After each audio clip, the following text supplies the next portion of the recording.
আসসালামু আলাইকুম, সবাই কেমন আছেন? আজকে আমি করব পরোটা। এজন্য প্রথমে আমি একটা বলের মধ্যে দিয়ে দিলাম 1 কাপ ময়দা, তাতে দিয়ে দিলাম পরিমাণ মতো লবণ এবং অনেকটা পরিমাণে তেল দিয়ে আমি এটাকে ভালো করে মিক্স করে নিব। এরপরে অল্প অল্প পানি দিয়ে আমি একটা ডো তৈরি করে নিব। ডোটা বেশি টাইট হবে না এবং বেশি নরমও হবে না, মাঝামাঝি একটা ডো তৈরি করে নিব। নর্মাল পানিটাই দিয়েছি, ঠান্ডা নর্মাল পানিটা।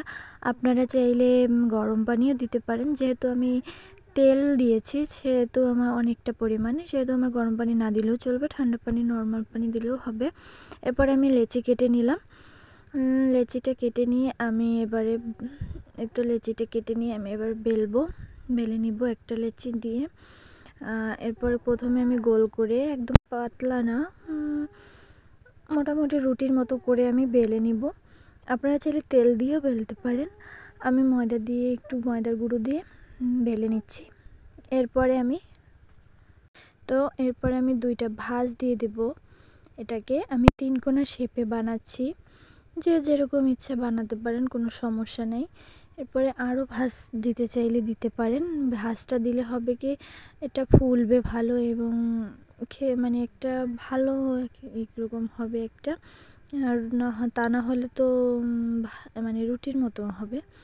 এই তো আমি এইরকম করে একটা একটা করে সবগুলো ভেলে নিলাম।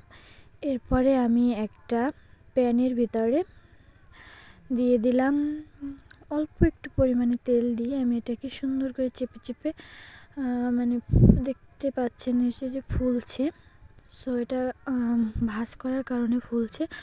তো এরপরে আমি অল্প অল্প করে মিডিয়াম টু লো আছে আমি এটাকে ভেজে নিব সবগুলো। এই পরোটাটা যে কোনো ভাজির সাথেই খেতে পারেন, এমনিতেও খালি খেলেও খেতে পারেন, মিষ্টির সাথেও খেতে পারেন, যাতেই খাবেন না তাতে অনেক মজা লাগবে, অনেক ভালো খেতে হয়। এরকম করে বানিয়ে দেখবেন, সবাই পছন্দ করবে, ছোট থেকে বড়। সো এই তো আমার সবগুলো একে একে বেলা এবং ভাজা সব হয়ে গেছে।